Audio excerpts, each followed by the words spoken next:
안녕하세요. 여러분들은 즐겁게 살기 위해서 일상에서 어떤 궁리들을 하고 계신가요?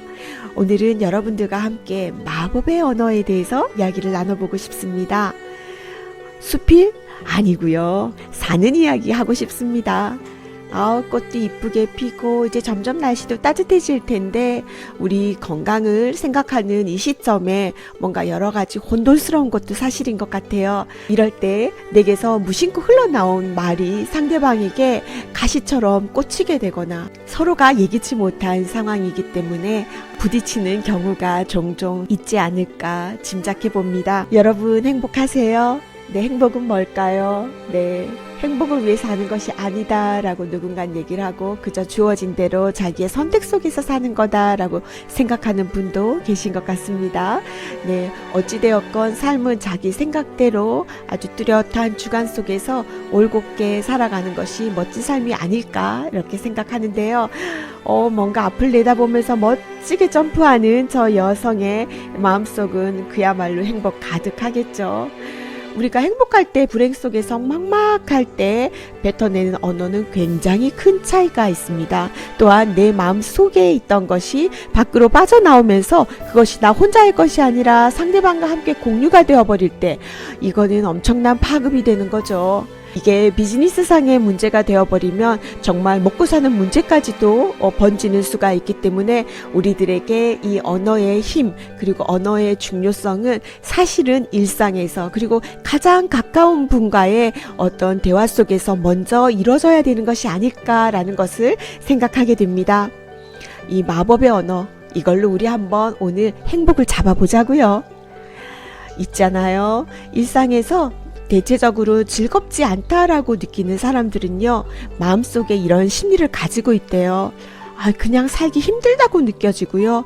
어디를 가도 안심이 되지 않는답니다. 자신을 좋아하지도 않고요. 나답게 살아갈 줄도 모르신대요. 또 인간관계가 모든 것이 좀 불편하게 느껴지고 약간 허세를 부리며 친구를 사귀는 경향이 있고요. 다른 사람을 상당히 신경을 쓴다고 합니다. 또한 혼자서 가능한 한 눈에 띄지 않게 조용히 살고 싶어 하는 경향이 있다고 하네요. 여러분은 이 속에서 몇 가지 정도에 해당되시나요? 참 즐겁게 사는 것도 또 그렇지 않고 조용히 혼자 사는 것도 멀택하는 것도 뭔가 학문적으로는 굉장히 복잡하고 심오한 게 많은 것 같습니다.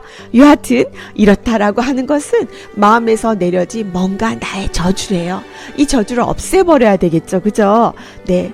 자, 내 마음을 즐겁지 못하게 하는 이 저주는 어렸을 때부터 쭉 이어온 당연히 이런 것은 하는 게 옳다 또는 마땅히 이렇게 해야만 한다 라고 하는 생각에 사로잡혀 있는 경우에 형성이 된다라고 알려져 있습니다. 대체적으로요, 이렇게 내 마음속이 뭔가 즐겁지 않다라는 생각에 사로잡힌 사람들은 대체적으로 다른 사람들에게 상당히 엄격하게 대하는 경향이 있다고 해요. 또 비교적 자신을 사랑하지 않고요, 다른 사람을 용서하는데도 좀처럼 인색한 그런 경향을 띈다고 합니다.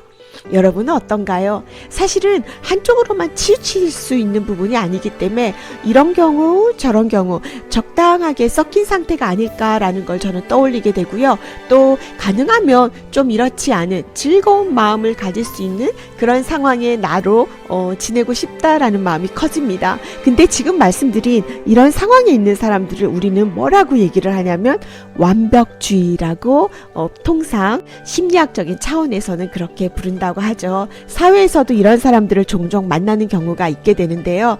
이렇게 내 마음속에 완벽주의자가 강해지게 되면 부부관계가 나쁜 경우가 좀 있고요. 또 행동력이 없답니다. 단지 생각에 그쳐있는 경우라는 거죠. 그리고 정신적으로 약간 불안정한 상태를 가지고 있는 경우가 흔하다라고 하는 보고가 있고요. 근데 이 원인을 딱딱딱 되짚어 봤더니 이건 바로 내가 어렸을 때 들었던 어른들로부터의 말에서 시작되었다라고 합니다. 어머나, 이 말 딱 듣고 보니까 우리가 아이들에게 얘기를 할 때 얼마나 더 조심스럽게 다가가야 되는가라는 걸 먼저 떠올리게 되는데요. 어른들이 하는 말 속에 필요 없는 상식이 상당히 많이 포함되어 있는 경우가 있다고 해요. 우리는 굉장히 옳고 타당한 것으로 얘기를 하고 있지만 사실은 아이들이 성장을 했을 때 그게 올가미가 되어서 뭔가 그 아이가 크게 성장하는 데 도움이 되지 않을 뿐만 아니라 자유롭게 우리 아이답게 살아가는 데 오히려 걸림돌이 될 만한 것들이 많다라고 하는 얘기가 나오고 있는 거죠. 뭐 어떤 말이라고 딱 국한 짓기는 어렵지만은요, 아이들에게 어른의 고정적인 사고방식을 지나치게 강조하는 것은 기피하는 것이 옳지 않을까에 대한 것으로 저는 해석하고 있습니다. 즐겁게 살기 위한 마법의 언어는 그럼 뭘까요? 여러 가지 상황 속에서 저희들이 내놓은 답은 괜찮아 입니다. 조금 우리 아이가 실수를 해도 아이 괜찮아. 만약에 사회 일에서 누군가가 조금 늦게 도착을 해도 어머 사람이니까 그럴 수도 있는 거지. 괜찮아. 라는 식으로 넘어간다라고 하는 거죠. 여러분들은 어떠세요? 아마도 뭔가 괜찮아라고 하는 것이 마법의 언어라고 이렇게 단정 짓기보다는 내 마음속에 뭔가 부정적이고 불행하고 우울하고 그런 감정을 가지는 것보다 긍정적이고 밝고 그 다음을 생각할 수 있는 그런 기폭제가 될 수 있는 내용을 넣어주기 위한 그런 언어를 사용하자라는 걸로 저는 또 해석하게 됩니다. 여러분에게 괜찮아 라는 것이 여러분 마음을 가장 따뜻하게 위로한다면 그것이 마법의 언어가 될 거고요. 오, 잘했어. 이게 바로 여러분들 마음을 따뜻하게 한다면 그것이 또한 여러분의 마법의 언어가 되지 않을까 저는 그렇게 생각합니다. 글을 쓰면은요 상당히 많은 언어들을 사용하게 되고 또 이 언어들을 어떻게 구사해야 될까 어떻게 나열해야 될까 고민하게 됩니다. 또한 사용하다 보면 막상 어느 한계에 도달하게 되고 그러다 보면 사전을 뒤지게 되고 다른 책들을 보게 되고 다른 분들은 어떤 표현을 썼을까 이런 거에 대한 궁리를 하게 되죠. 일상에서 사용하는 언어가 정말 몇 마디 안 되는데도 불구하고 그 작은 언어의 수로 우리는 누군가에게 마음의 상처를 주기도 하고 굉장히 큰 기쁨을 주고 있다라는 거에서 다시 한번 놀랍고 또 뭔가를 마음에 짠하게 확인하게 되는 시간인 것 같습니다. 사는 이야기를 담은 것이 수필입니다.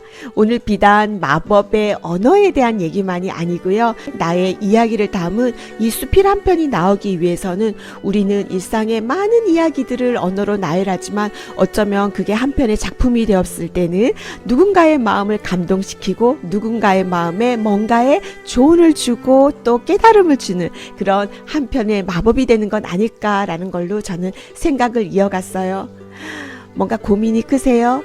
가까이 곁에 있는 분의 손을 한번 잡아보세요. 그리고 가까이 있는 분이 뭔가 들어서 편안한 말을 한마디 해주는 건 어떨까요? 되돌아오면 좋을 텐데 또 그렇지 못하면 내가 상처받을 텐데 또 이런 걱정에 불안하시다고요? 그렇게 뭐 돌고 도는 거 아닐까요? 한번 내가 먼저 시도해 보는 겁니다. 여러분들의 하루는 어떠신지요? 네, 모두 평안한 하루 되시기 바랍니다. 지금 이 시간까지 함께 해주셔서 감사합니다. 여러분 모두 안녕히 계세요.